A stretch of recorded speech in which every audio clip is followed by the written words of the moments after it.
Today is Wednesday, March 31st. Let's go over your memory scripture of Galatians 5:22 and 23. It says, "But the fruit of the Spirit is love, joy, peace, patience, kindness, goodness, faithfulness, gentleness, and self-control. Against such there is no law." Galatians 5:22 and 23. On Monday, our lesson was about Nicodemus, who was a religious leader. Everyone had heard of Jesus and all of his teachings and the miracles that he had been performing. And the religious leaders, they always had an issue with everything that Jesus did. But Nicodemus was quite different. He wanted to know about what Jesus spoke about, and he wanted to speak to Jesus face to face. So Nicodemus went and met with the Lord in secret. And one of the things that he talked about with the Lord was being born again. And Nicodemus didn't quite understand what Jesus meant whenever he said, in order for you to see the kingdom of heaven, you had to be born again. Nicodemus was like, how could we be born again when we're born already? But Jesus wasn't speaking of a physical birth, like a baby being born, but he was speaking of a spiritual birth, a birth that would take place on the inside, a heart change, you turning away from sin and turning towards the Lord. It's a change that happens on the inside of us, and it's only done by believing in Jesus and also receiving his Spirit. But Nicodemus still was not understanding. So the Lord gave him an analogy of the wind. He says, think about the wind, Nicodemus. He was like, we don't see the wind. We can't actually see it, but we see the evidence of the wind. We see it blow. We see the trees move. We see all of that. Now, we can't go and physically find the wind, but we know that it's there. He says, well, it's the same with the Spirit. We see the evidence of the Spirit because we see the change that people have whenever the Spirit of God enters into their life. And so Nicodemus still wasn't quite understanding. And Jesus is like, Nicodemus, you're a religious leader. You're supposed to teach the people the truth, and you don't even know the truth. So then Jesus began to teach him about in Exodus whenever the Hebrews were in the wilderness and how they were complaining.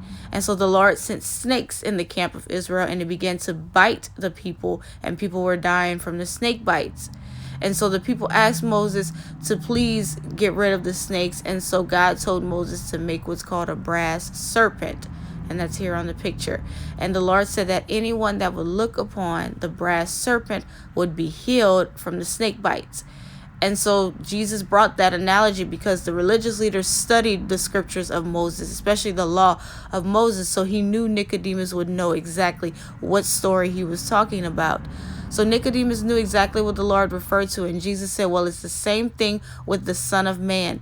He will be lifted up, and all of those who look towards him and his death on the cross shall be saved and shall be born again. They will receive a new life, a spiritual birth.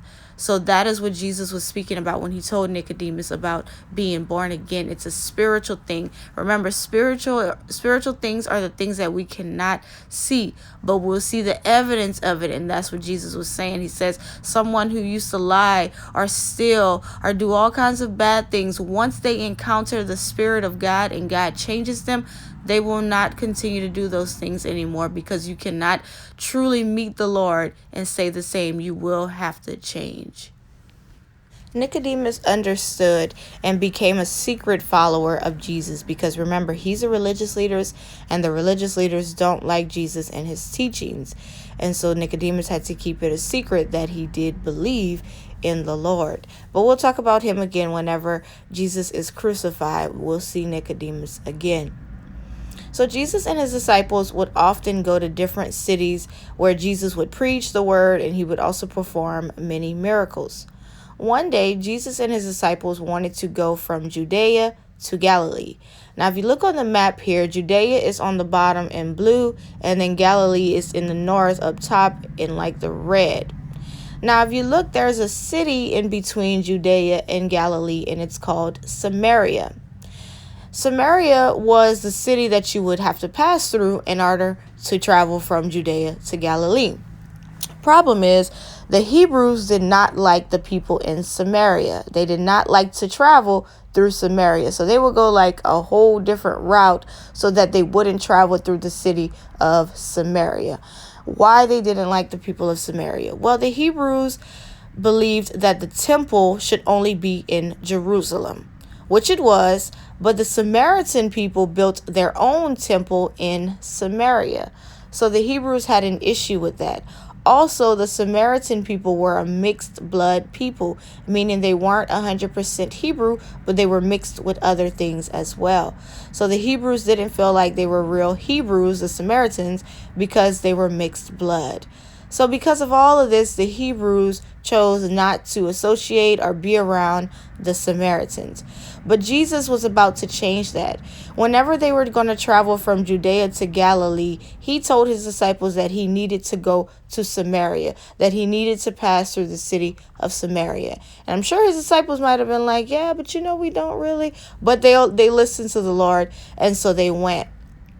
While they were traveling and through the city of Samaria, they stopped in a city inside of Samaria called Sychar, and that's where Jesus rested at the well. He told his disciples to go ahead of him, and they were going to go into the town to get something to eat, and Jesus was going to wait at the well for them to return. But the Lord had a plan why he was going to wait there. He was about to change someone's life, and that's why he knew he needed to go to Samaria, because it wasn't just about her, but it was about the people in Samaria as well. They deserved to know the Lord just like everyone else. So that means because you don't like someone, it doesn't mean that they can't know Jesus. The Hebrews didn't like the Samaritans, but Jesus is like, I can still save them. And that's what he was going to do. So as Jesus is sitting at the well one day, a woman comes up to the well. And she comes, she doesn't say anything to Jesus because she knew he was a Hebrew. And so she knows the Hebrews don't speak to us. So she wasn't about to speak to him. So she comes to the well to get water. And then Jesus turns to her and says, give me a drink. Remember, the disciples had left and they had went into the city to buy food. So it was just him and her. And so she was shocked because Jesus was speaking to her, a Hebrew. She didn't know he was Jesus. She just knew he was a Hebrew. And also because he's asking her for a drink. She's like, sir, how are you, being a Hebrew, asking to get a drink from me, a Samaritan woman? For you know the Hebrews don't deal with the Samaritans. And Jesus answered her and said, if you knew the gift of God that was right before you, he says, you would be asking me for a drink. You would have asked me to give you living water. So she was a little confused, and she's like, but sir, you don't have anything for me to get you any water. And also, what are you talking about living water? This is just a regular well where you get water from. And Jesus says, the living water that I am speaking about is that whoever drinks of this water that I give will never thirst again. He says, when you drink from this well, you have to come back and get water again, which is true. That's how we are as humans. When we're thirsty, we drink, and then we get thirsty again eventually, and then we'll have to drink again. And so Jesus is saying the well right here, it doesn't keep you satisfied. You always have to come back to get water over and over again. But Jesus says, but the water that I'm speaking about, this living water that I can give you, he says, whoever drinks from this water shall never, ever thirst again. And so she was kind of amazed when Jesus said that. She's like, sir, well, give me this water so that I won't thirst again, and so that I don't have to come back to this well to get more water. But what she didn't understand was that this was a spiritual thing that Jesus was speaking about. It wasn't necessarily physical water that we can see, but it was a spiritual thing. Remember, with Nicodemus, that's what the Lord has spoke about, the spiritual things, the things that we can't see. And this living water that Jesus was speaking about was his spirit. Not only are we born again when we receive the spirit and we are changed, but Jesus also satisfies our soul. Everything that we could long for and that we could want is found in him. And when we receive his spirit, he satisfies our longing souls.